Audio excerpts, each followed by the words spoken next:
Hey everyone, welcome to Strange Stories, where we explore near-death experiences and supernatural stories from people who've had a glimpse of the other side.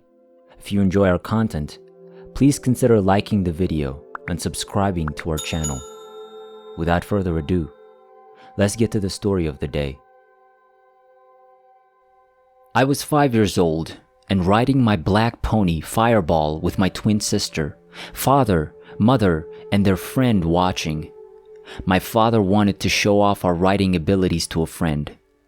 My father chose me to protest because I was braver than my sister. The pen was muddy and unsuitable for riding. I was aware of this, but I didn't care. I began cantering around, performing my stunts. The pony's legs crossed to the left as I turned the reins to the right. I could feel us approaching the fence.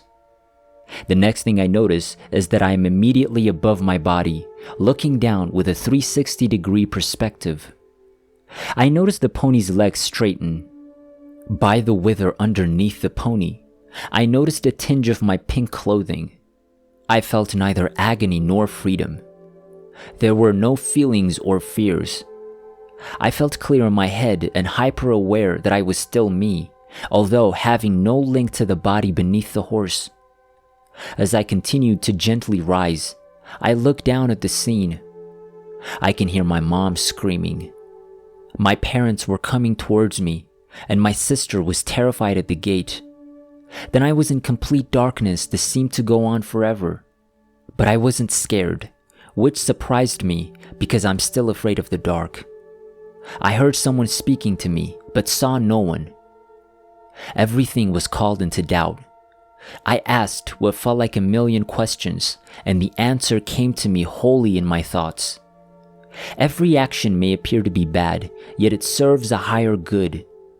They were all perfect in some manner. I inquired about religion and its immensity. I felt like I spent a long time in the spot asking all sorts of questions about this, and I was patient and courteous in answering these fundamental queries. I felt so wise and complete. Then there was a flash of light. I found myself in a realm with white clouds and massive marble structures. People were hurrying around there. There was light everywhere, and everything was light. Light may be observed in even the smallest details. It was stunning. A gathering of people had gathered to greet me.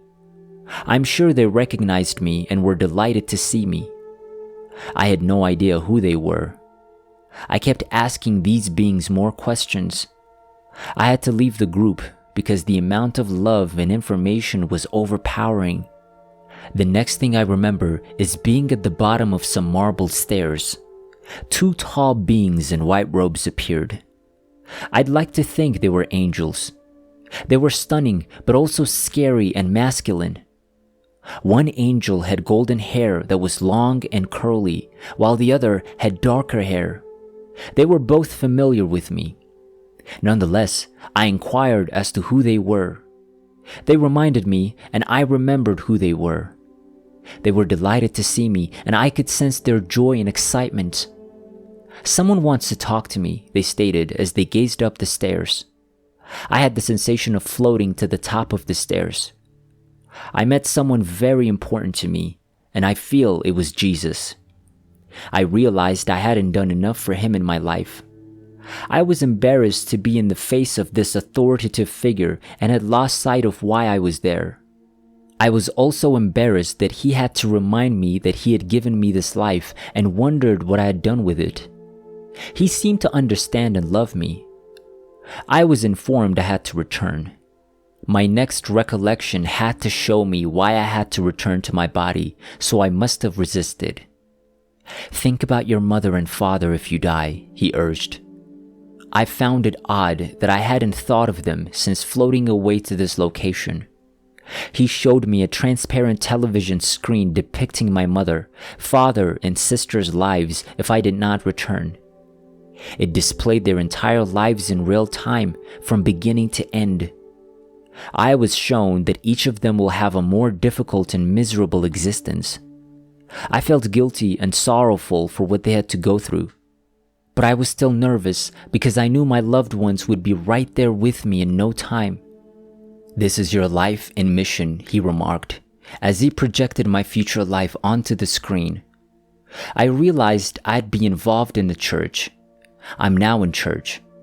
For a long time, I was not involved with the church. We would go on Easter and Christmas, but until approximately 2 years ago, my husband and I had little interest in the church.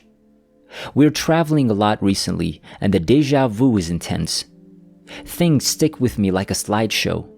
The closest way to describe it is like a live picture on an iPhone, yet I have the same precise awareness and emotional sentiments in the visual. I also pictured myself getting married and having 3 boys. I could see each of their future lives. I witnessed how my actions affected the people in my life. I had several options for whatever the outcome would be, good or bad. I currently have 3 boys who all look like the images I saw. I did, however, adopt a teenage daughter. I did not see her in my NDE, but I was taught that we all have free will and the ability to select the best destiny, and that every small action we make affects our future. So it was as if you had 10 options, with 1 being the worst and 10 being the best. Whatever you decided would have an impact on what happened in the future if you did not achieve the purpose that your spirit had given you. The only thing I hadn't seen happen is what my parents' and sisters' lives would have been like if I had died that day. In some respects, I was upset because I thought I had squandered my life with all that I had learned. Life is a magnificent gift from God. I realized I was very materialistic and had lost sight of the goal of life. He showed me Earth, which seemed like a distant satellite. He revealed to me, while slowly moving, that there would be a dark moment on Earth after some time. I feel the Creator's solemn heaviness and melancholy is now because I sense an energy change that matches the same heaviness. I was shown that injustice and despair would be prevalent throughout the earth. Many were summoned to improve the situation here while we are still present, but not to lose sight of our mission. The desire to fight for happiness and a better future for people and future generations was so great that I knew I had to return to finish my work. I believe the dark hour has arrived because we are at a fork in the road where we may either have heaven on earth or a barren, violent earth depending on what we all do at this time and season. We will have a very difficult future if we continue with our materialism and exploitation of the earth. Alternatively, we might choose simplicity and live natural, fulfilling lives for our children. I felt compelled to return simply for that moment. To achieve my purpose, I wanted to be a light of goodness and redeem myself. I felt compelled to return and make a difference. I had no choice. I knew I'd return, and it wouldn't be long before I'd be right back here. It would be as quick as a blink of an eye. I felt like I was being sucked into a black vortex tunnel that spiraled down to earth as soon as I had the notion. On my way down, I noticed wicked beings on either side, near the bottom of the tunnel. We failed to recognize them. I got the same answers concerning their origin and why they were there right away. I knew it was the being who had been with me in the dark before my adventure began. I was returned to my body. My mother and sister were holding me in the bathtub. My soul felt as if it didn't belong. It was restricted and frigid. Intelligence, love, and tranquility had vanished, to be replaced with feelings of agony, confusion, and fear. The world appeared gray to me, and I felt dumb and alone once more. I was sobbing with dirt in my mouth. Looking back, I can't believe there was no pain in my body. I have no recollection of the time my mother and father took me from under the pony to the bathtub. My parents assured me that I had suffered no injuries and that I had been swept into the muck without a single bruise, scrape, or broken bone. God is wonderful.